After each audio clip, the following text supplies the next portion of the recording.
You already know what time it is. Welcome back into the NFL with AJL, episode 82. We are live on a Wednesday. You could have been anywhere else in the world, but you're right here tapped in with me on the show.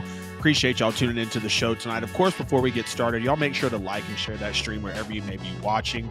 Subscribe on YouTube. Hit the bell as well. You guys are always giving us great traction on YouTube and all the social media platforms as well. But that doesn't mean stop the support, so keep it coming, please, and thank you guys. Of course, that QR code there in the corner of the screen. Every bit of social media and podcast content. If you can't find me, you're simply not looking hard enough. Hope everyone's had a blessed last couple of weeks. I know it's been a few weeks since we've been on the show. Hope you guys had a great Thanksgiving. Hope you had a great November, as now we are in December. Christmas literally 3 weeks away from today. Y'all get in the chat, get in the comments as well. Let me know what you're feeling about this crazy college football season, as we have a packed show tonight, without a doubt. Georgia surviving Georgia Tech in 8 overtimes. Ohio State losing the game against Michigan for the 4th straight year. We're going to be bringing Alan in at the end of the show to predict the conference championships, talk about the crazy week 15 or so it seems CFP rankings, and much more here on the show. So again, y'all go ahead, get in the chat, get in the comments, and I will go ahead and jump right into this loaded show for you guys as Georgia survives Georgia Tech in 8 overtimes. Yes, you heard that correctly. Yes, you watched it correctly and saw it correctly when the result came across your phone late in the night of this insane classic, in the umpteenth edition of clean old-fashioned hate, that Georgia had the blessing of actually being able to play in Athens. As we know, they had a lot of tough games this year. A lot of them played on the road. A lot of them played in neutral sites. Of course, they'll play the SEC championship game in a neutral site. But this was a big one for Georgia to be able to have in Athens. And, you know, kind of coming into it, and after you see the game play out the way it does, you ask yourself, are you worried about Georgia? Are you worried about the Georgia Bulldogs after it takes them 8 overtimes to beat the Georgia Tech Yellow Jackets? And as a diehard fan, I'm just going to tell you, no, I'm not. I'm absolutely not worried about this, because we've seen Georgia have to do this against Kentucky, against Florida, against Tennessee, against Alabama. Yes, maybe not a lot of those, superior opponents, but Georgia has done this time and time again. They were able to do it at home. It was rivalry week. We saw how Texas was given fits by Texas A&M, how Ohio State loses to Michigan. Again, a couple of games we're talking about on the episode tonight. So rivalry week is always tough for every team out there, and Georgia Tech is probably the best unranked team in the country when you look at the wins they have on their schedule, how they've played all year. They have talent at a lot of positions as well. So Georgia fans, especially me, were nervous kind of coming into this game, and we expected this to be a hard-fought game. Georgia played it out, the way that it was supposed to be, and the better team won at the end of it all. So yes, you could say cause for concern maybe a few weeks ago when Carson Beck had an interception problem, or Georgia's losing horrible to Ole Miss and doesn't know how to make those halftime adjustments like they did here against Georgia Tech. So no, I'm not going to say that I'm worried about the Bulldogs after this one, because it was rivalry week. They survived. They'd outplayed Tech when they had to, and they came away with the win. It was the first time since 2006, though, that Georgia has rallied from 17 down in a game. Just the second time in 20 years since Georgia rallied from 14 down in the fourth quarter to come back and get a win, and the third time ever in the series of Georgia and Georgia Tech that Georgia was down 17 plus, and they came back to win the game. We're talking about it on the broadcast, so you know the specific details of the years, and where the games were played when Georgia was able to make those comebacks. And of course, the entire first half was all Georgia Tech. At no point in the first half, or really even kind of as this game went on, did I feel like as a fan that Georgia was really going to win this one. I mean, nothing was going Georgia's way. You had a failed fourth down try, a fumble from Nate Frazier, who continues to need to work on his grip strength. I've been watching him fumble for the last month, to a field goal that never had a chance at the end of the first half for the Bulldogs as well. So it was just a very, very tough going. And the offense was absolutely horrendous in the first half. And it wasn't on Carson Beck. It was Mike Bobo not calling the great plays again, not even calling good plays at that point.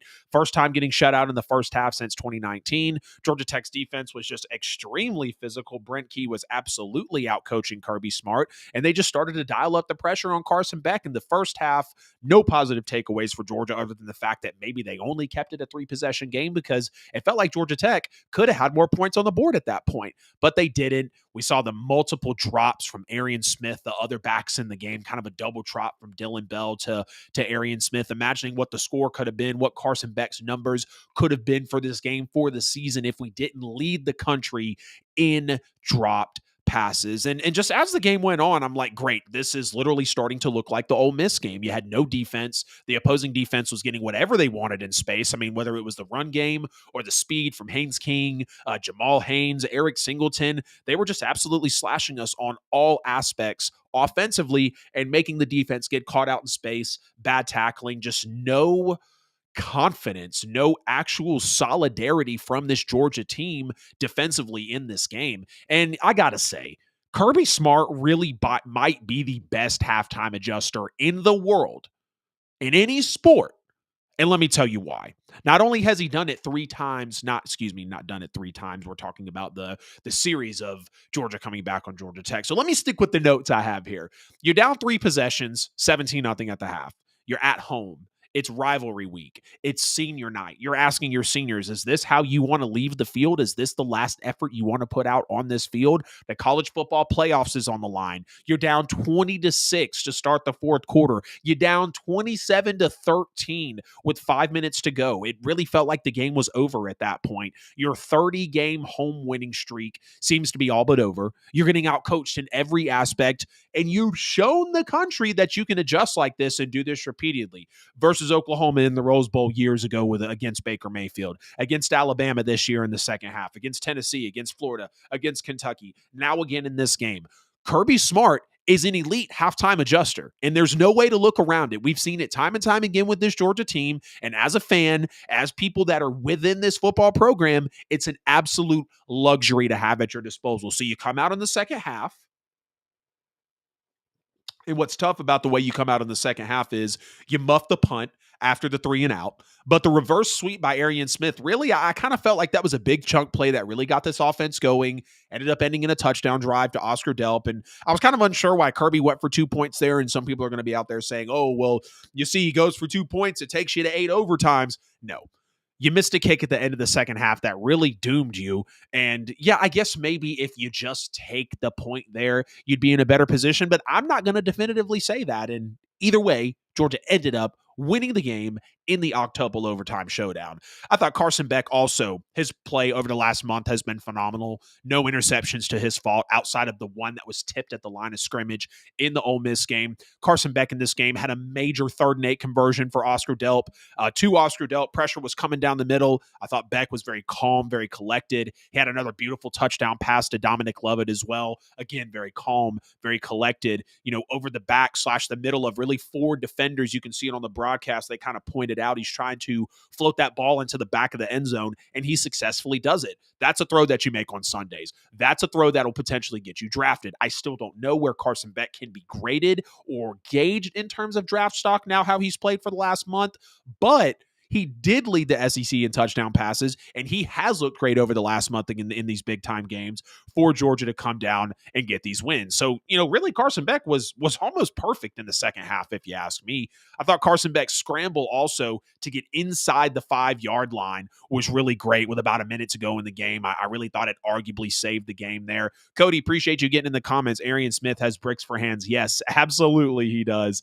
Failed BS 2-point conversion on the first touchdown. Yep, 100% agree. Those were some demises of the Georgia Bulldogs. And you look at the fact that, Carson Beck had that scramble to get inside the 5 with about a minute to go. That arguably saved the game. I mean, it seriously did. You outscored Georgia Tech 27-10 with specifically 14 points in the final 5 minutes of this game. And Georgia just had to absolutely Georgia just had to absolutely sorry guys, I'm actually making sure that I get the invite link over to Alan because I actually didn't even send it to him before we ended up getting into into the show. Y'all give me just 1 second because I want to make sure he can jump in on the back half. So sorry guys, I would be the type of guy to start a podcast and not send the link over for the show to come in. Let's see, message sent. Okay, cool. All right, we'll just leave that up for a second. Love you too, man. Always appreciate the love that you give for the show. But the fact that you're able to outscore Georgia Tech, you're down 17-0 at the half, you're down 27-13 in the fourth quarter, and you put up 2 touchdowns in the final 5 minutes. You outscore Georgia Tech 27-10 to end up being able to get this game to overtime.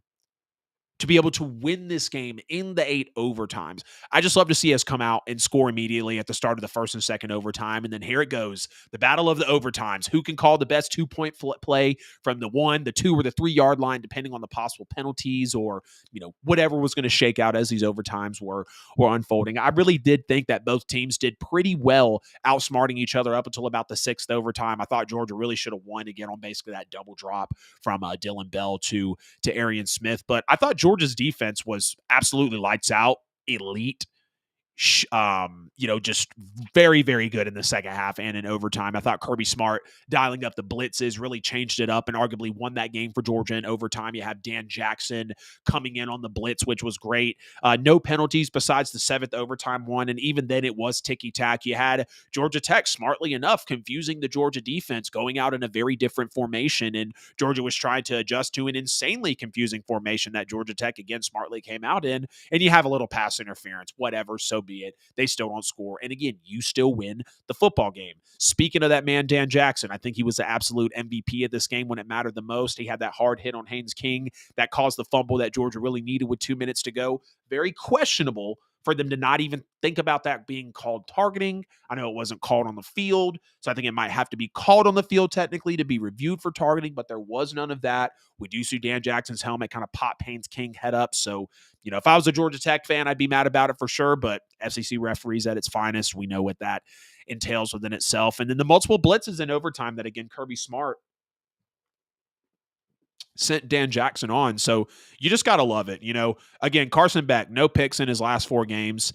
He hasn't thrown an interception to his own fault in over a month. So this was just an absolute classic. Of course, if you had the opportunity to be able to watch this game, I mean, Georgia Tech, 8 overtimes, rivalry week. Everything is on the line for this Georgia team. Georgia Tech's in it to just absolutely spoil it. And Georgia steps up to the occasion.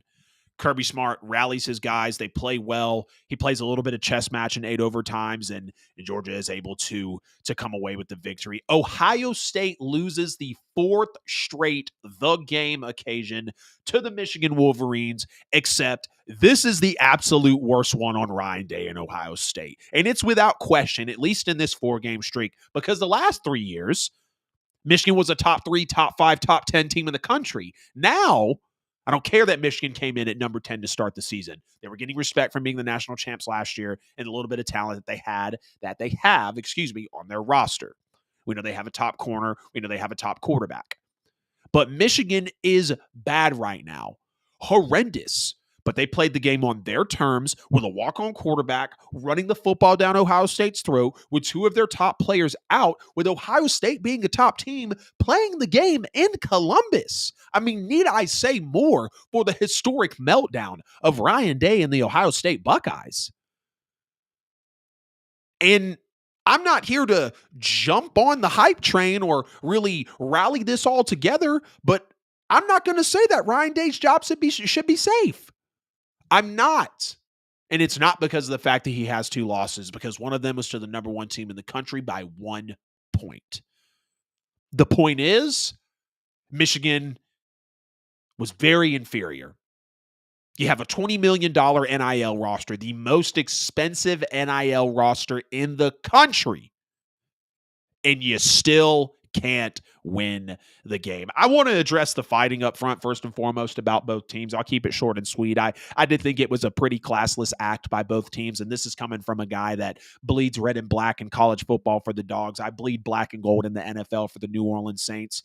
And some people even think that I condone dirty playing because of Bounty Gate with the Saints, but that's not the case with me. I don't like seeing dirty hits. I don't like seeing fights like this. Flags should not be planted. It's just an absolutely played out concept. It's not original anymore. I mean, you have Baker Mayfield in the NFL getting asked by broadcasters, by reporters about it, and he's just, nodding his head, dropping his head, kind of shaking his head, literally saying, geez, like, okay, here we go.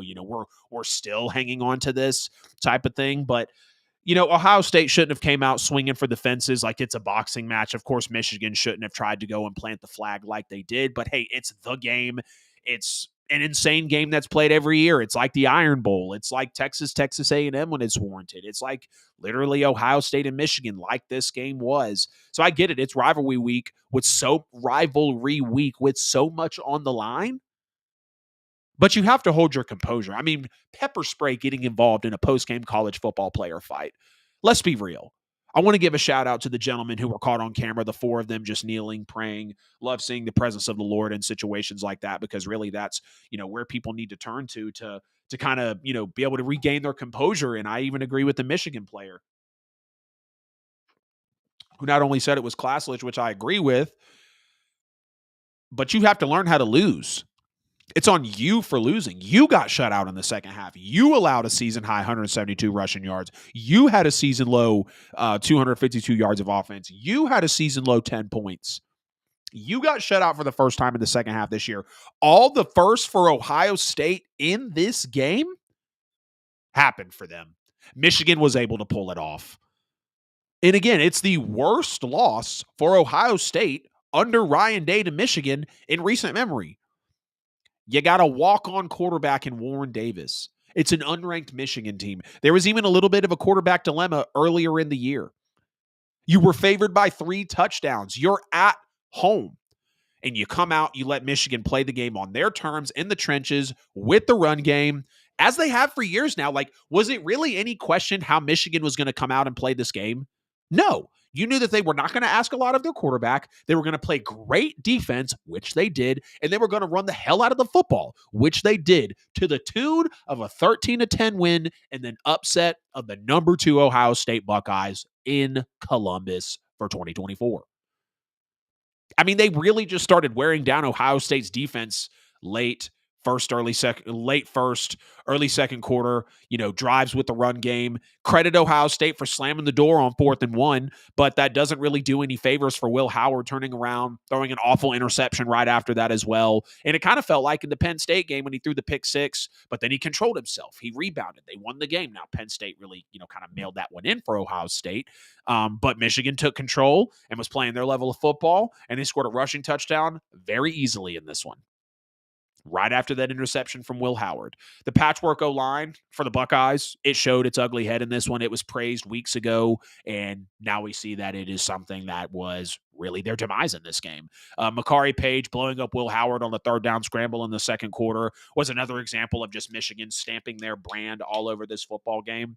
Missing the 38-yarder in the second quarter with 7 minutes to go is going to haunt Ohio State for probably the rest of the year, along with a 34-yard miss late in the third quarter as well. I thought Ohio State did have a great drive to score the touchdown at the end of the second half. They needed that to stay alive, albeit they had no points in the second half. They were shut out in the second half again for the first time of the season. And watching this game, you kind of thought Ohio State adjusted coming out of the second half. I mean, they converted multiple 3rd downs on the opening drive of the second half. They held the ball for, I think, what was almost 11 minutes, if I'm recalling that correctly, just for Will Howard to throw another bad interception. But there's no worries there as Davis Warren turns around. It gives it right back on what should have been a touchdown pass to put Michigan up even more in this football game. It was kind of a boring game to watch. It was pretty much a snooze fest for what's supposed to be one of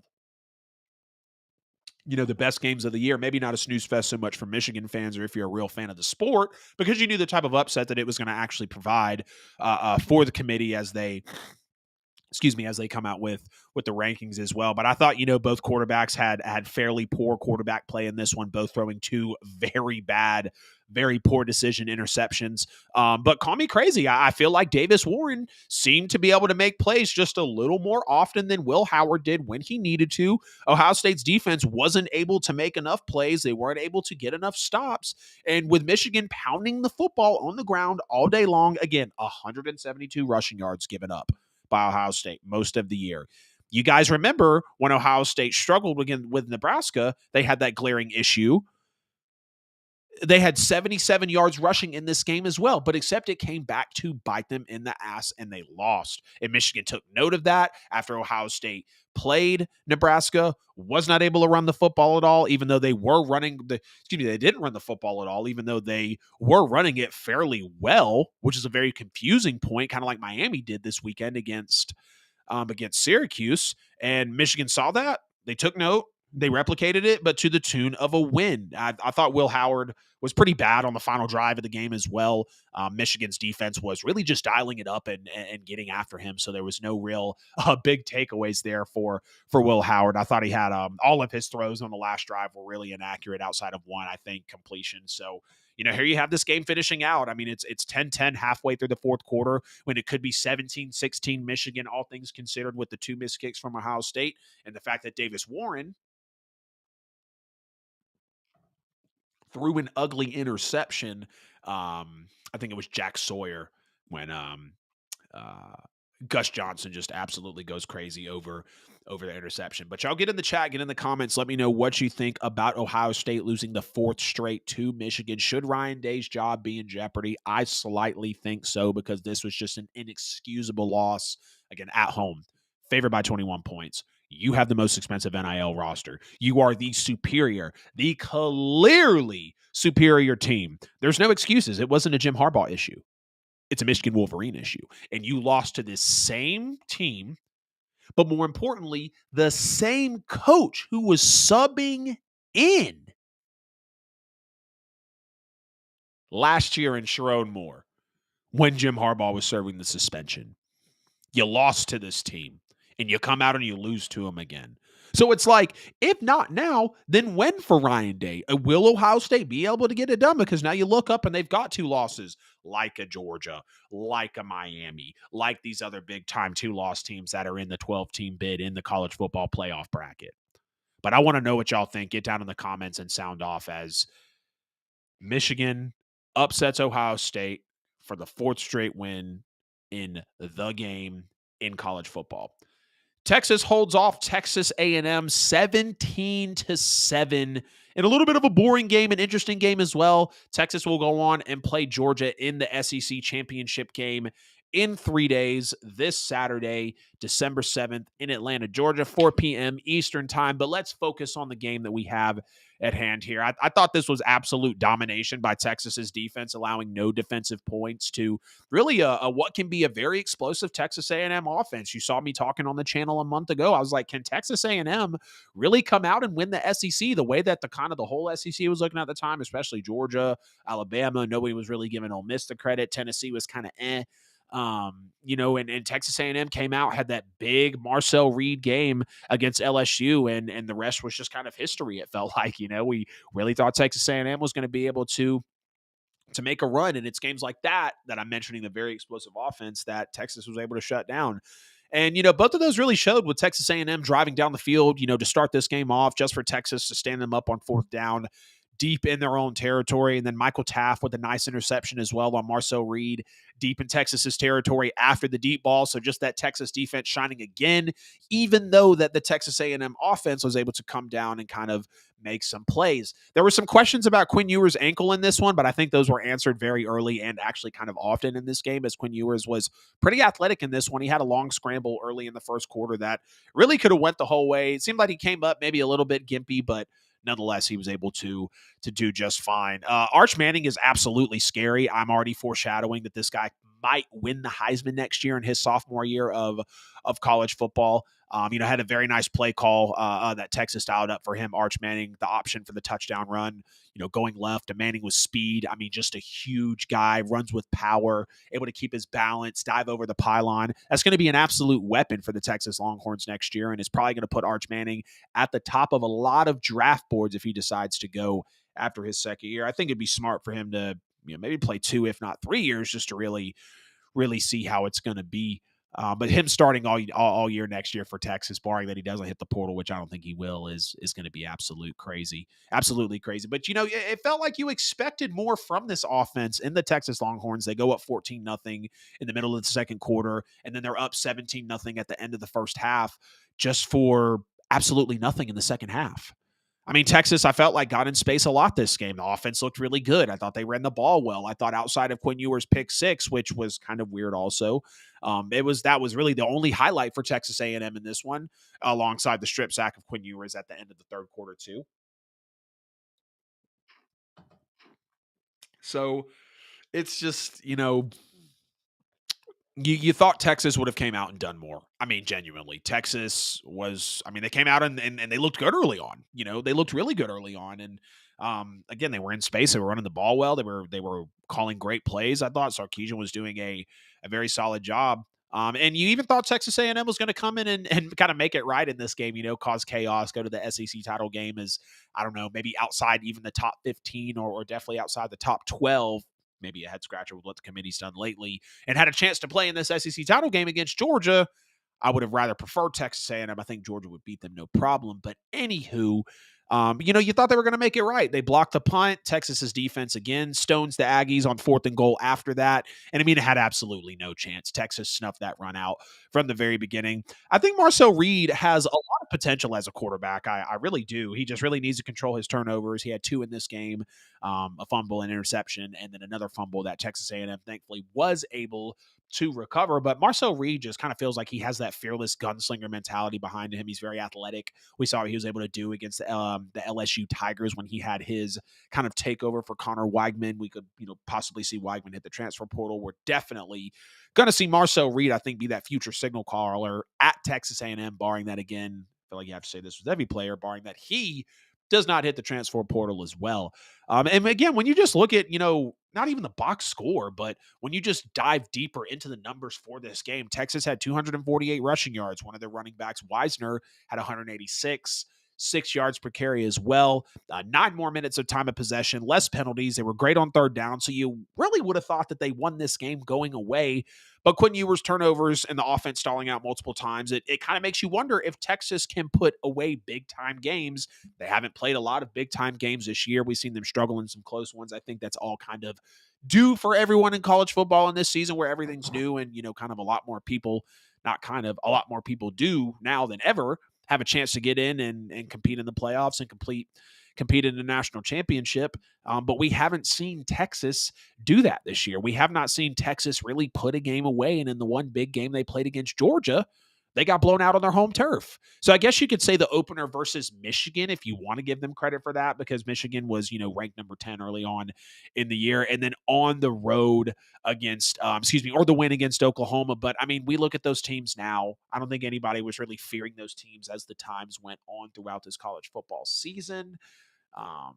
So yeah, Texas just really hasn't had that signature win, and they haven't shown us that they can absolutely put a game away. I thought A&M's offense, hadn't looked the same really. A&M's offense has not looked the same since Le'Veon Moss's injury. I mean, Le'Veon Moss's injury was just an absolutely huge blow for them, and you hate to see that, all things considered, as well. Um, you hate to see that, all things considered, because he was such a star for this Texas A&M offense. Excuse me, guys. I'm texting Alan to make sure that he jumps in just a second for the back half of this show. So yes, Texas holds off Texas A&M. They're going to play my dogs in the SEC championship game. I didn't think Texas was very impressive in this one, all things considered. Well, no, I take that back. I do think they were impressive in this one, all things considered.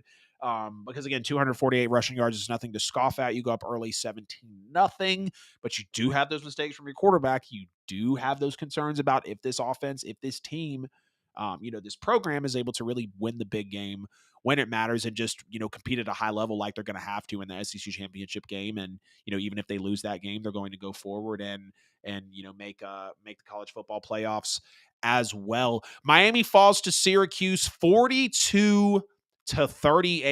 They're going to miss the ACC championship game. And as of right now, they are the first team out in the college football playoffs. Is very weird because if Clemson wins this weekend in the ACC championship game, that could possibly, I think, maybe bump Miami up, bump Alabama out, or it might bump both of them out and put Clemson in. We're all still learning here with the 12-team bracket, so please spare me if you are going for me in the comments.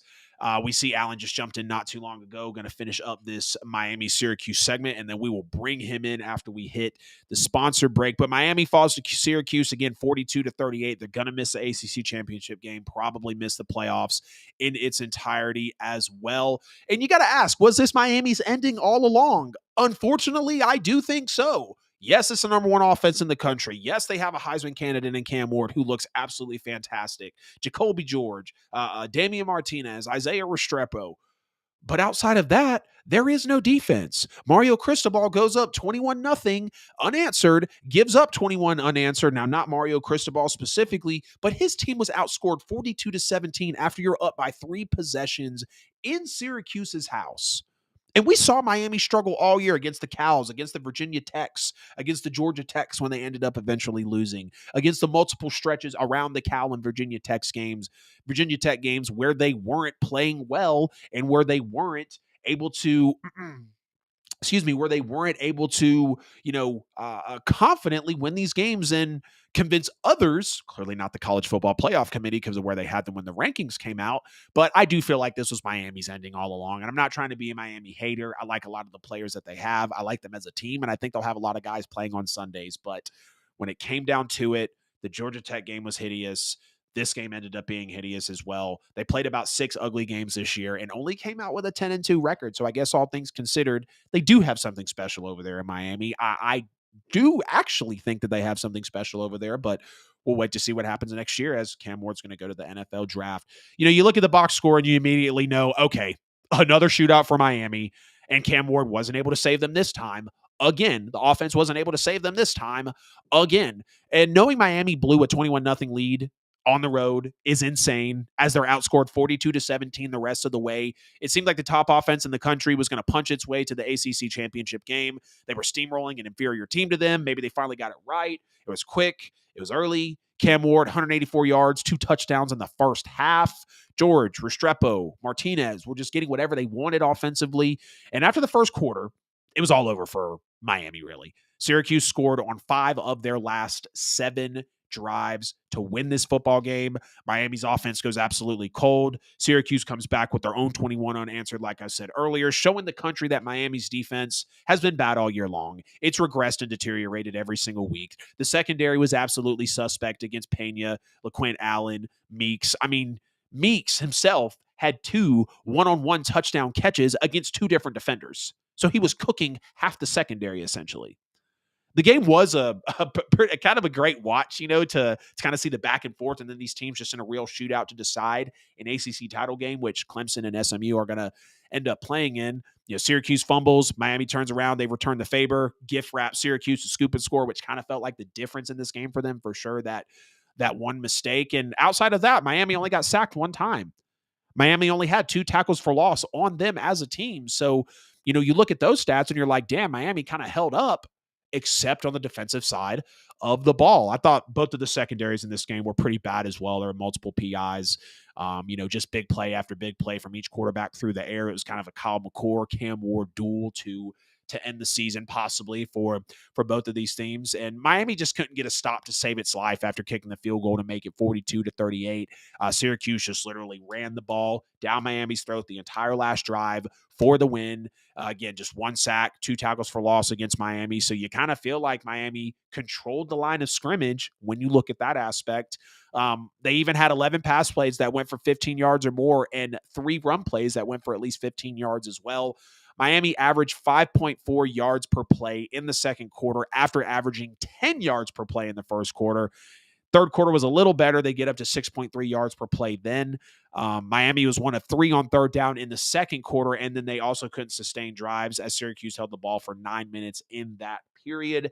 And that second quarter was kind of pivotal for Miami as you talk about some of these numbers that they weren't really performing well on. Outgained 153-65 in the second quarter, and Syracuse just really started to get to some momentum there. And of course, they go on and they win the game by 4 in the big upset. One last question here for me is, why didn't Damian Martinez get fed more? He had 10 carries for 84 yards in this game. He had 4 carries for 36 yards in the first half. Now, I know Cam Ward was airing it out again. Restrepo, Jacoby George were really doing their thing. But you got to be able to run the ball to kind of slow it down, take the breath out of that defense. I don't really remember Syracuse extremely stacking the box like that for a guy to come out and have 10 carries for 84 yards. It just doesn't really resonate the best for me when I think about it. But Miami falling to Syracuse, very unfortunate for them. They will miss the ACC title game. I do feel like this was Miami's, kind of fate all along. Cam Ward can only play Superman for so long. There's the rumors of this is a classic Mario Cristobal choke job. I don't know if I'm going to go that far, but when you're up 21-0, favored by a lot, with a chance to get into the ACC title game and get a first round bye, and you're outscored 42-17 to end the game, I don't know. I'll just leave it at that. Before we bring Alan in, we're going to get to the sponsor break real quick here on the NFL with AJL episode 82. Y'all please make sure to like and share the stream wherever you're watching. Subscribe on YouTube, hit the bell, get in the comments on all social platforms, get in the comments on the live stream as well. The QR code in the corner of the screen is every bit of social media and podcast content. If you can't find us, you're simply not looking hard enough. As always, we're sponsored by Buy and Sell with AJL. For all your worldwide professional real estate needs, buying a home, selling a home, investing in real estate, you can get on their exclusive monthly newsletter. You can join their real estate meetup that they just launched here in Georgia. It's a great connection for people looking to network and get into the game of investing in real estate, maybe becoming a real estate agent. And of course, at PlayStation Online is a faithful sponsor of the show as well. Let's not waste any more time as we're going to bring my brother Alan into the show to discuss the CFB Conference Championships. What's going on, man? It's good to have you back in. It's good to be back after a little 3-week hiatus. Yes, sir. It's definitely great to be back, man. I'm so happy. Yes, sir. Making sure I can hear you well. Awesome. Well, we'll go ahead and jump right into this, man, as we have the college football playoff not college football playoff conference championships, but the conference championships have now been lined up in college football. We're going to go over the SEC, ACC, Big 10, Big 12, and the Mountain West, which are probably going to be the 5 big conferences at stake in the CFP bracket. So we'll start at the top. SEC championship game, Texas versus Georgia in Atlanta. Second matchup of the SEC powerhouses of the year. How do you feel about this one? I kind of had a feeling all along that it would be Georgia, Texas for some reason at the beginning of this season. Like I know I said a few weeks back, Tennessee, Texas, but that's just how the everything was looking and unfolding. Right. And Georgia played a hell of a game against Georgia Tech, and Georgia Tech's a really great football team, and they're going to be a force to be reckoned with next year. But that's a sidebar. I think Georgia Texas. It's hard to beat the same team twice. Right. And the last outing, it was 30-15. It was a little lopsided. The score didn't really justify the game, if you ask me. Carson Beck, 3 interceptions. Yeah, exactly. But Carson Beck has kind of turned it around. In the last few games that I've seen, he's actually dialed in a little bit more, and he's a little bit more accurate, making better passes. It's gonna come down to the wire, I think, this time. Yeah. Definitely see a Georgia Bulldogs victory here. But I'd venture to say 34-27, something like that. Right. I could actually. I'm going to take Georgia for the win as well. Not with being a homer, but just for the sheer fact that I think Georgia has been tested more this year. We've seen the Tennessee, the Florida, the Kentucky, the Alabama games, the Georgia Tech games of the year, and I just think Georgia is really built for any tough matchup that they have from here on out. Especially considering how Carson Beck has been playing for the last month. Like you said, no interception since the Ole Miss game, and that one was a tip pass from a defensive lineman, so he hasn't thrown a pick to his own fault in over a month. And we've seen Texas, I was just saying earlier before you got on, Texas hasn't really had that put the team away victory this year. Like, yes, they beat Michigan early on, and yes, they beat Oklahoma, but those teams aren't anything necessarily to look at. Now, yes, Oklahoma did beat Alabama, but let's not go and confuse to say that that's a big win for Texas, because the one big game on their home soil against Georgia, they lose 30-15. They're down 23-0. Now they have the chance to right that. But I think it's going to be a defensive stalemate in this one. I really, really do, man. I think, the way that Texas just played against A&M, not allowing any offensive points. Yes, Georgia did just give up 42 to Georgia Tech as well. They haven't done that. I can't remember the last time Georgia gave up over 40. I think it's been almost a decade statistically since that's happened. So they're going to be ready to play that tough defense. I can see Georgia winning this one to the tune of maybe 21-17, 21-20 possibly. It's going to be a very close game for sure. Now let's go over to your conference, man, in the ACC championship game, as we had some absolute craziness unfold, as we will have SMU facing off against Clemson, not the Miami Hurricanes. Tell me how you feel about this one coming up. It's going to be a really solid one this weekend too. I always I always had this sneaky suspicion that Clemson was going to get in there somehow, some way. Right. And if you remember a few weeks back, and even further back than that, I said Miami was at jeopardy for losing to either Duke, Georgia Tech, or Syracuse, and they Duke lost. was the one that I couldn't remember. Right. So they lost to Georgia Tech, they lost to Syracuse, and I cannot remember the Duke score. It evades me at this time. But um, you know, Clemson, it just kind of all fell into place for them, and it's good old Clemson. They've been Yep. in the ACC hunt for the last 10 years. Right. They've been there. But unfortunately, I think they're going to meet their demise against SMU. They're just built different, dude. That's the ACC team, now ACC team, playing SEC football. To me, kind of like what Clemson and Florida State used to be. SMU just looks fantastic. Yeah. Yeah. I think they beat Clemson, not handily. I think it's a little close. Because Clemson's still a great football team. They run that air raid offense. It's hard to defend.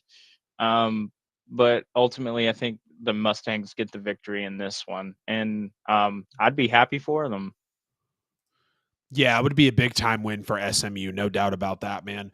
I think when you take a look at both of these programs, Clemson, like you said, they've been in the ACC hunt for, it feels like the last decade for sure. And they've been that team before that's held some nice talent, that's had some great coaching, that's been in some national championships and in some big games over that last decade, like you talk about. And I think when you just look at how Clemson's kind of been able to claw and scratch their way up the top 25, down the top 25, starting the year at number 14, understanding that they do have some solid talent over there and that they have rightfully earned their spot in the ACC championship game as well. And then you look at SMU just being able to really claw their way through the whole season as well, feeling like they're kind of being disrespected by the committee, having some grinding out wins, wondering if people are even looking at them because of the likes of the Clemson and the likes of, a potential Miami. And even earlier in the year when Florida State and Boston College are kind of stealing a lot of the ACC spotlight.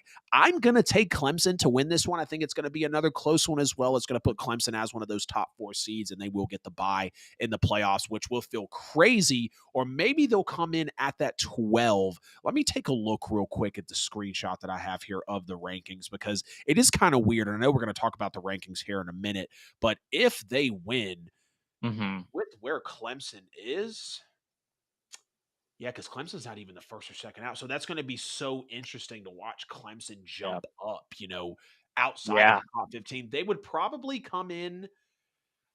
Well, I don't know, because Arizona State is what, 15? Is that what that says right there? So if just Arizona think State about 15, Clemson's probably going to get in at the 12. It's going to be crazy, man. And that's what we were talking about earlier over the phone. Reese Davis saying, there's kind of that fix that needs to happen within those rules. But anyways, sorry to venture off there. It's going to be crazy to see how it plays out, though. Clemson, I think, will win this one for sure. Just think about if Clemson wins the ACC, SMU will still be in the playoff, right? They're not going to drop that bad. Right. And then Georgia, if they win the SEC, they're the 4 seed. So Texas is going to drop just a tad. Yep. So Alabama is going to be out. And you're going to have a whole mix-up. It's going to shake everything. Yep. It's going to be really interesting. Yep. Yeah, it is. And I mean, it's crazy because you just look at it, right? Like Clemson being outside that, if they lost, because SMU is 4? Are they not? No, they're the number 8 team. It's okay. Yeah, okay. They're the number 8 team in the country, but they're seeded 3rd because they're projected to be the 3rd highest ranked winner of a conference. So it's like if SMU loses, I think they could still possibly be in because they're, a 2-loss team. Clemson would possibly go to the 12, and then it's like, does Arizona or Arizona or Iowa State pop in? Boise State still stays in there. It's so weird to process because there's so many different outcomes of it, But yeah, if Clemson wins the ACC, it's going to mess it all up. I think you'd have Georgia at that, Georgia with the top seed, kind of foreshadowing. I think Boise State and Oregon would be a top seed. Then you'd have Clemson, and then let's just say I'm going to take Iowa State. We'll get into more of the predictions here in a second. The committee has their work cut out for them this year. Yeah, they do. And then it's like, you know, yeah, you'd have to put Clemson at the 12. Mm-hmm. You'd have to move, but then that's weird because you have Arizona State at the 15. So it's like you have a 15 and Well, if what they is win the conference, it doesn't matter. Yeah. right, right. What's Clemson's ranking right now? Yeah. Hold on. Oh I know wait, they're no, in the top it's 20. right here. Yeah. So you would have Clemson at the 17 and possibly either Iowa State. So you have the 15, 16, and 17 having to bid to get into the top 12. It's And then very that would interesting. inadvertently maybe knock out Boise State. I don't know, man. They like I said, they're gonna have to really hunker down. That's why I was saying, man, they could really benefit from a little bit of aid from like an AI or BCS style Yeah. system here. Yeah. Because and we'll get to the Oregon Penn State Big Ten championship in a minute. I'm like trying to process. You'd have Georgia, Oregon, It's a mouthful. Clemson, I guess, Boise State, and then yeah, Arizona State. Or no, I Arizona think you'd have State are good, Clemson at the man. 12. Georgia and Oregon are in, Hmm. and then I think you have Boise State and Arizona State in the top. That's so crazy. They Hmm. would literally have a first round bye. Yeah. Sorry, not to overanalyze it, but I'm like, am I processing this right? That we're gonna have someone Oh outside of the yeah. 12, jump in. But anyways, all right. So not to kind of I send think the everyone off the committee rails. didn't take any of this into account when they're like, "Oh, it's going to be a 12 team. Everybody's going to get their fair shake." And it's Right. like, "Oh yeah, look at Miami being FSU last season." Something about them Florida college football teams. They can't seem to catch a Yeah. break in these rankings, man. Not to Uh, I mean, you know me, I hate the Canes more than anybody. yeah. But, you know, I got to give them, my sympathies from Right. Tallahassee. Right. Right. All right. Big Ten championship game. Oregon versus Penn State. Who you got? Oh, you already know I got the Ducks, man. When they're in playoff mode, Yeah. they're something else. Yeah. They are something else. FSU learned our lesson in the 2014 Rose Bowl, man. When they sacked Yeah. Jameis and got that, oh man, that was Marcus that was Mariota. terrible. Yep. Marcus Mariota had Yep. himself a game. I'm taking the Ducks on this one, dude. They've been the best team, the most consistent team all year long. Were the things a little shaky at the beginning of the year? Yeah, but Yeah. they did play a good Boise State team. I mean, everybody's like, "Oh, they barely beat Boise State," and now we see why. Right. So, um, I'm really interested to see how Boise State fares in the playoff situation. But Right. that being said, I'm taking the Ducks. I think it's gonna be by a convincing margin, maybe by one or two touchdowns. I think they're just the better team in this situation. Penn State can't seem to win big games. They can't beat Ohio State, and if they can't beat Ohio State, they can't beat Oregon. Right. That's just my thought on that. But then again, stranger things have happened, so we shall see. Right. Right. I think we're going to see some strange things if this conference championship weekend goes the way that it possibly could. I'm going to take Oregon as well. Pretty cut and dry, like you said, most consistent team all year. They've looked very good. They have what could be a Heisman candidate in Dylan Gabriel for sure. He's in the award for the best quarterback in the country as well, which is rightfully so. I think he's in the award for the best offensive player in the country. Also, I think a finalist He's the if I'm not third mistaken. place. Yep, yep. And then Dan Lanning is just a fantastic coach. One of the Oh yeah, best young Mike coaches, if Norvell not. tree Yeah, yeah, absolutely. If and not Kirby one of the Smart. Yep. Yep. If not one of the best, young coaches in the game for sure.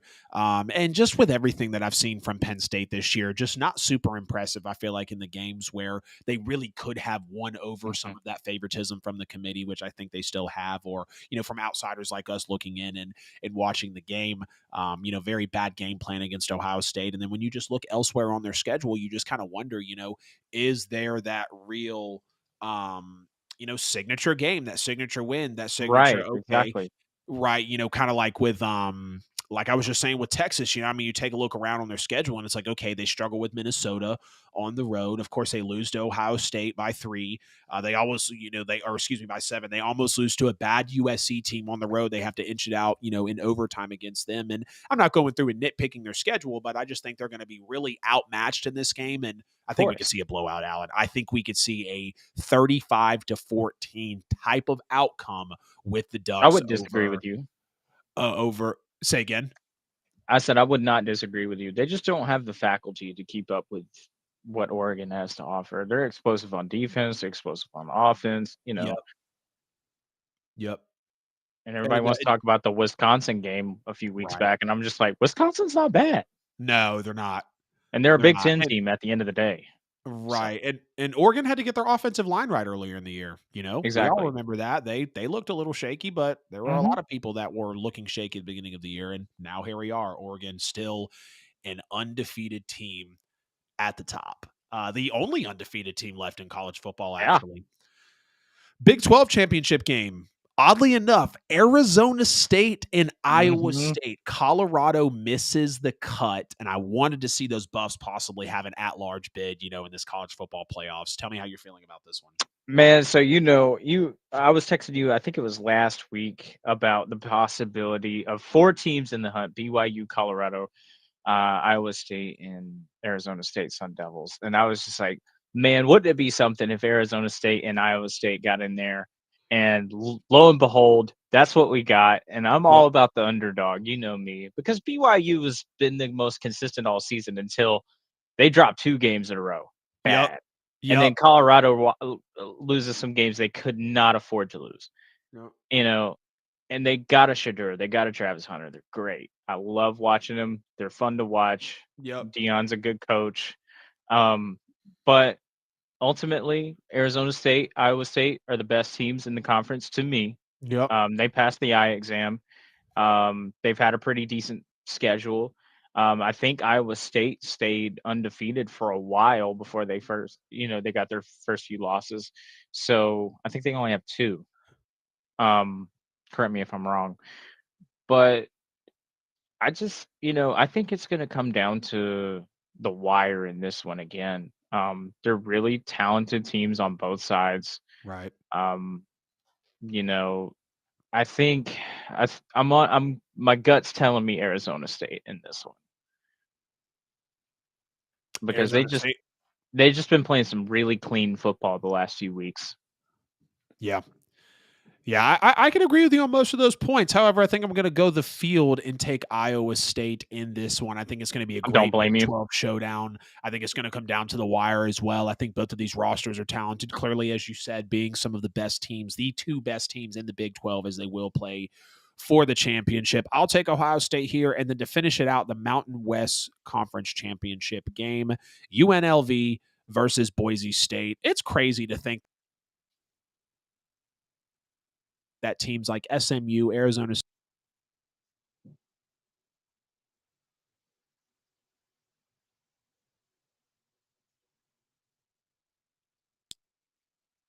You there? Can you hear me? Yeah, sorry, I was having some technical difficulties.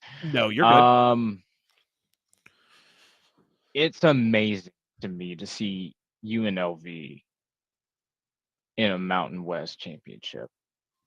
Like it in the hunt for possibly a playoff situation. Right. Someone like a UNLV. And I gotta give I forget his name. I know it's Barry something. Mm-hmm. We were scouting him for a potential coordinator position. But he's doing a great job with UNLV this year. But man, Boise State's been great all season. Who are we kidding? Yeah, they have. Ashton Janty is something else. He is a monster. Yep. That guy's like one of the best running backs since Derrick Henry. You know what I'm saying? And Melvin Gordon. For sure. Yeah. So he's that Saquon Barkley, Bijan Robinson type of running back that you're just looking at like, this guy is just feed him the ball. Ollie Gordon, who? Like, I feel like Ollie Gordon's falling off the map because Ashton Janty's just taking over all of the headlines for the best running back in the nation. Yeah, you ain't kidding. But I'm gonna take the Broncos, man, the Boise State Broncos here in this situation. Great season by UNLV. I think they're doing fantastic things there.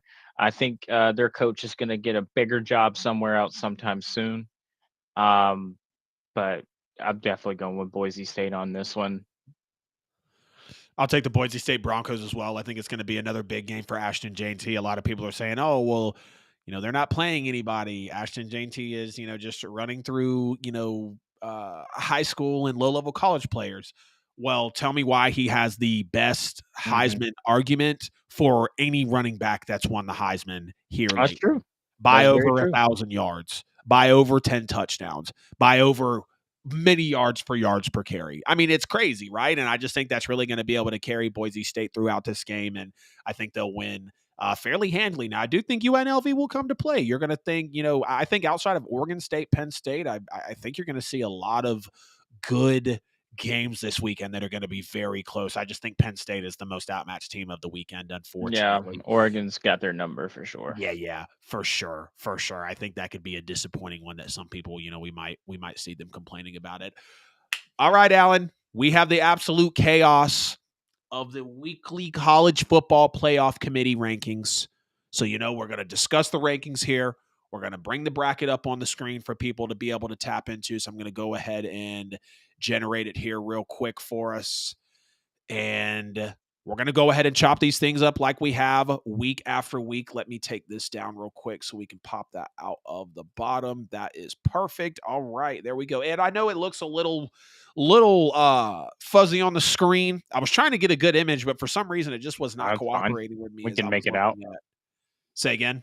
I said it's fine. We can make it out. Yeah, absolutely. So here we go. We have the 1 through the 12, the first and second team out. Before we get specific with it, just give me some of your initial impressions or takeaways as the committee has now given us the final ranking before we have our official selection Sunday. Dude, I'm fine with everything on this list except for Alabama. It's not that Alabama's a bad football team. It's not about that. It's not about my hatred for Alabama as a fan of the sport. It's nothing about that. Right. When does record matter? Right. When does busting your ass matter? Right. My Seminoles suffered the same fate last season. They're like, "Oh, we're going to put in Alabama. They've lost some games, but Florida State's undefeated, but they don't have their quarterback anymore." Right. Yep. And I'm still a little salty from that. Just a little, not a lot. I don't blame you, man.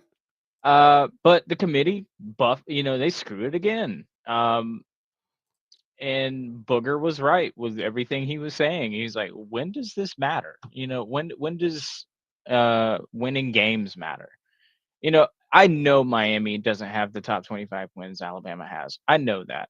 They didn't get beat by Vandy either. They got beat by two really good football teams. Yeah, they did. In Syracuse and Georgia Tech. Yeah. And it just so happened to be back-to-back. Okay? Yep. Now, do I think Miami would have got bounced in the first round? For sure. Or if they would have made, let's say they go to the ACC championship and lose and they get knocked down to the first round again, I still think they would lose. But don't rob them from their chance of being there. Right. Seriously, everything else on the list, 100% agree. And this is the only time you'll ever hear me defending Miami about anything. But I feel so bad for Mario Cristobal. I feel so bad for Cam Ward. I feel so bad for their whole team. Not saying Kalen DeBoer did a bad job. Not at all. Right. I mean, in his first season, 9-3 at Alabama, that's fantastic. That's great, considering you had to take the reins from arguably the GOAT. Yep. I think it's just brand bias once again. How can we pencil Alabama in there? It's the Alabama clause. How can we get potential ratings and rankings for throwing them in there? Because they're going to get a media payday based on Alabama being in there. Because everybody's going to be watching, because all those bandwagon Alabama fans from years past. Let another dynasty pop up. You're going to see a lot more fans of that. Yep. So Yep. I don't know. That's really all I got to say, man. Everything else on this list checks out to me, looks really good. Yeah. I thought everything on the list checked out for the most part as well. I didn't have any problems, as we know, whether they have the ranked wins or the strength of schedule, where they're placed at is how they played throughout the season, and they've ended up in the spots that they're in, talking about everyone in the top 12 for that reason. I'm right there with you. My only complaint is going to be Alabama as well. Just absolutely diabolical to put a 3-loss team in the top 12, and as they are the only 3-loss team in the top 12, if you look at the 11, 12, 13, and 14, Alabama at 9-3 at number 11, Miami at 10-2 at number 12, Ole Miss and South Carolina at 13 and 14 respectively, with a 9-3 record as well. Right. So, yeah, and then you have, Reese Davis really challenging Ward Manuel last night on the broadcast, and I appreciated it. He said, what gave Alabama with 3 losses the nod over Miami with 2 losses, of Miami being way better than the 3 losses of Alabama, not only for the fact of amount of losses, but you lose to a good Georgia Tech team and a good Syracuse team versus Alabama should have lost to a bad South Carolina at the time. They lose to an awful, putrid Oklahoma team, and they get boat raced in a shootout by Vanderbilt. But they're the better team. So, okay. Quarterbacks, I'll give Cam Ward over Jalen Milroe. Defenses, don't really care for either of them on either side. Coaches, maybe they can be a little comparable at this point because there's respect for Cristobal, and we know DeBoer has been a winner wherever he goes. So it's like, okay, how are you going to now show us, committee? In the same conference. Right. How are you going to now show us, committee, that you're splitting hairs?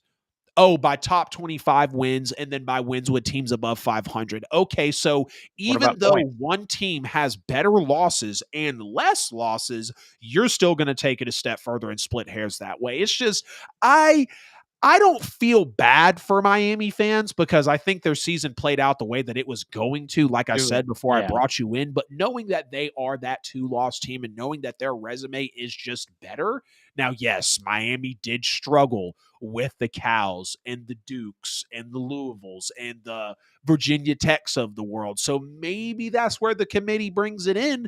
But Alabama had ugly games as well, okay? Alabama had games to where they did not look that great. And so are we now going to go to the point of, oh, well, Alabama looked better in the games that they were bad in than Miami did? That's a reach. Exactly. How far can we reach? How far can we cherry pick? How far can we split hairs before it just becomes ridiculous? Right. At what point does the wins and loss column matter?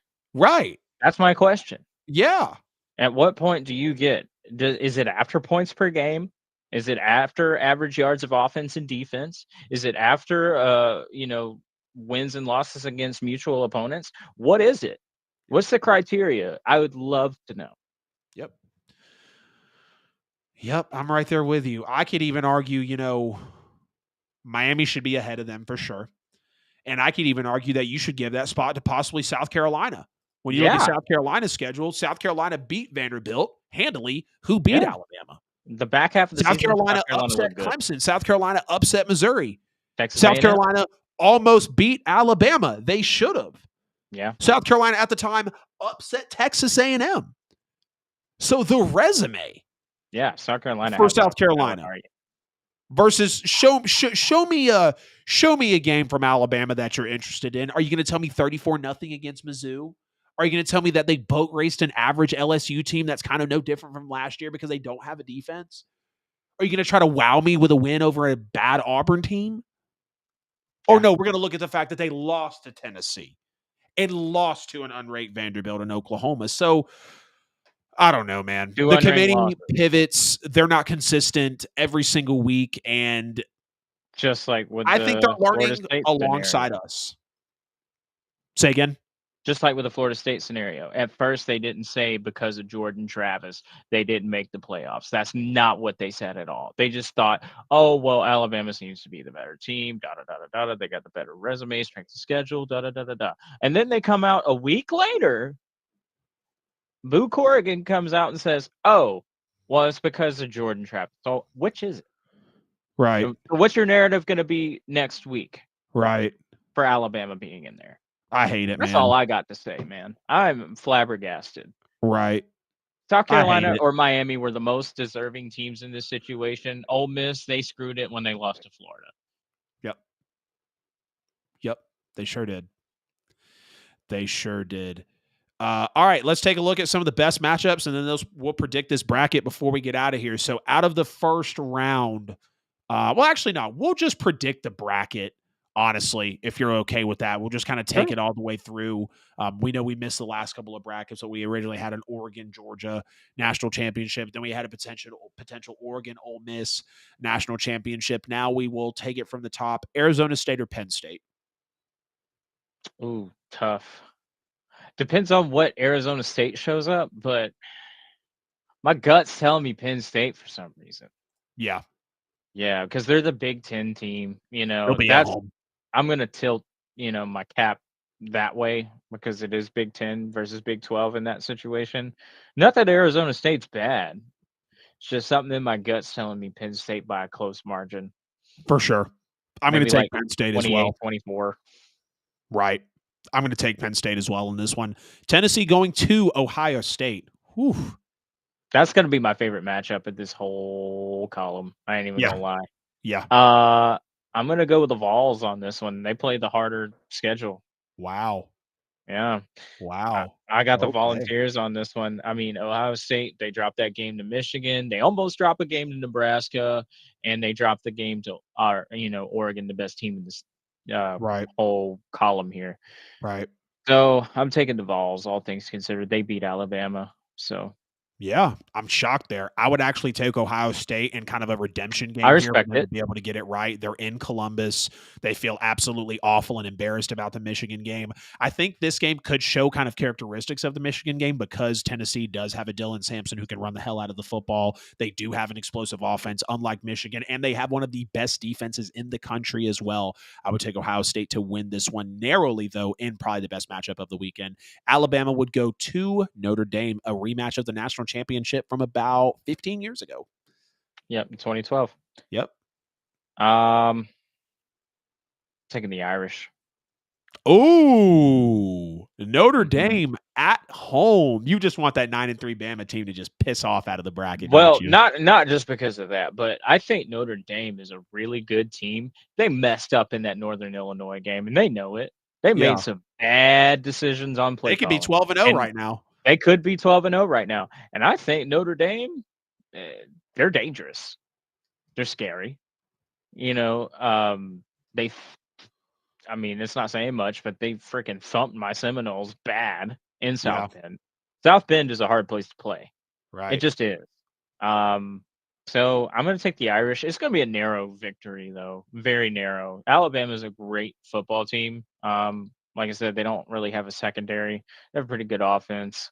But I think Notre Dame's well-rounded in all departments. So I'm going to take them. Yeah, Riley Leonard's a very good quarterback, and he plays with grit, and he does not give up. Right. It doesn't matter if he throws a pick or not. He's going to get right back out there and drive for a first down. So 100%. Notre Dame by 3. Notre Dame in a close one. I like it, man. I could see Notre Dame pulling this one out as well. They're going to be at home.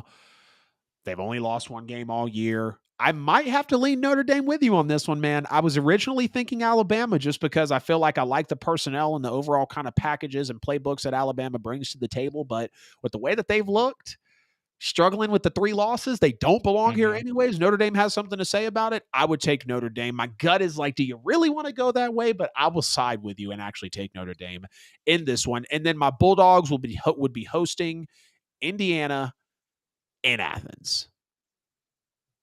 Oh, Indiana's getting their ass beat. I'm sorry. Look, I love the Cinderella story of Indiana thus far. And if they were playing anybody else in this bracket, maybe Penn State, I would give them a little bit more of a nod. But they're playing Georgia in Athens between the heads. That's hard. Right. Georgia is hungry for that national title. They want another one bad. Yep. Depends on which version of Carson Beck shows up too. That's very true. Because Rourke is a very good quarterback as well. Yeah, he can Indiana has a really explosive offense too. Yep. but they cannot afford to show up like they did in that Ohio State game, though. Right. If they want 100%. any chance of sniffing this, but I got the dogs by like 14 at least. Yeah. Yeah, I would take Georgia as well, just as the very, very superior team here, without question. It's funny because you have Texas as the 2 seed here, and it's like, yeah, it's a projection of them winning because they have less losses, but I feel like a lot of the country is going to take Georgia to win that one, so it's almost like Georgia should be there. But anyways, I digress. We know it's a projection. I would take Georgia as well. So now we would have Georgia and Texas in the quarterfinal. Who you got? I'm still gonna stick with Georgia. Georgia's got something that Texas don't have. They know how to win a championship, and Yeah, Texas hasn't done it in 2005, since 2005, excuse me. I'm not saying Steve Sarkisian can't get his guys right and get it done. I think it's a close game. right, Uh, but I'm still going to take the dogs, not from being from Georgia or, being a part-time Georgia fan or anything like that. Just by eye test alone and the last right. outing they had against them, I think Georgia knows where to improve and where to attack. Yeah. Kirby Smart is a very intelligent person when it comes to football IQ. So um, I'm going to take Georgia by 7. Yeah, I would take Georgia in this one as well. I'm just not going to pick against my dogs when they're playing Texas. Of It's course funny not. I wouldn't because expect you. it's funny because I would really be nervous if this did shake out like this. We had to play them for a third time because that would be absolutely crazy. But if when Georgia beats Texas in the SEC title game, that's going to flop Texas around, put them somewhere in the bracket to where they might not even meet up again until maybe the semifinal or, the national championship. So I would definitely take Georgia here. Now we have Notre Dame and SMU. I'm going to take Notre Dame again because SMU is great, but I haven't seen them in like a big time game yet. Right. Like a big time game. I don't know how they're going to respond to any adversity or anything like that. I think they got the grit to win. Right. Um, but I think Notre Dame, just based off of eye test, uh, could find a way to victory. And once again, I think it could be a close one here because SMU does fight hair, tooth, and nail. Um, but I'm gonna take Notre Dame. Yeah, I think I would take Notre Dame in this one as well. So you had Tennessee and Oregon, but I had Mhm. Ohio State and Oregon. So how do you see that playing out? Oregon's the victor either way I agree. I agree. So Oregon would because they're move the on. best team in college football. I mean, Yep. that's clear and cut. Right. Right. And then we would have a Penn State and Boise State. Penn State would beat Boise State, I think. Ooh, that would be a Yeah, good one. yeah, because Penn State's used to playing in the Big Ten, so Yeah. they're used to playing well-rounded opponents. Yeah. Yeah. I think I would take Boise State in that one. I really I don't do. blame you. I don't I think blame I you. would take I Boise like State it. in that one. I'm just really feeling what they're bringing to the table this year, and Ashton Jeanty is nothing to be played with for He's a sure. weapon. Yes, he is. So we'd have Boise State and Oregon. The Ducks. I would take the Ducks as well, and then we would have Georgia and Notre Dame. I'm still gonna go with Georgia here. So it looks like we would end up just like we did the first time. Now that Georgia's kind of back in the mix, and maybe it would have been this the last couple weeks too. We'd have an Oregon and Georgia national championship. And who would be your pick? Just, um, mm, Tough one. Tough uh, one for sure. it's gonna be a close game. It really is. It like I said, it depends on what version of Carson Beck are you gonna get. Yep. Are you gonna get the laser or are you gonna get the pick machine? Right. So Dylan Gabriel's more consistent. I'm gonna take Yeah. Oregon. Yeah. Yeah. And Unfortunately, I would my probably Bobo will find a way to lose it. Yeah. Unfortunately, I would probably take Oregon as well, just since Georgia's looking so different compared to how they did, after the Ole Miss game. I just feel like that told me a lot. Of course, my heart takes Georgia all day, every day, but I think Oregon would win Yeah. slimly in this. I would hate it, but I would be delighted, all things considered, to see my It'd go to Georgia overtime Bulldogs. for sure, but I think Oregon wins. Yeah, I would be disappointed, but delighted to know that my Bulldogs had the opportunity to play the best team in the country and have a chance to Absolutely. come away as national champions. I just don't think, you could really ask any more from your team, honestly. What a great segment, man. Chopping up the CFP rankings and also the last segment, chopping up the conference championship predictions as well. That was episode 82 of the NFL with AJL. I appreciate everybody jumping into tonight's show. Y'all, please make sure to like and share that stream wherever you may be watching. Subscribe on YouTube as well. Hit the bell so you never miss a post. The QR code, as Alan is thankfully pointing to, will give you every bit of social media and podcast content. If you can't find us, you're simply not looking hard enough at the NFL with AJL on all social media platforms. We will be back soon enough with the next episode of the AA here on the NFL with AJL, episode 82. As always,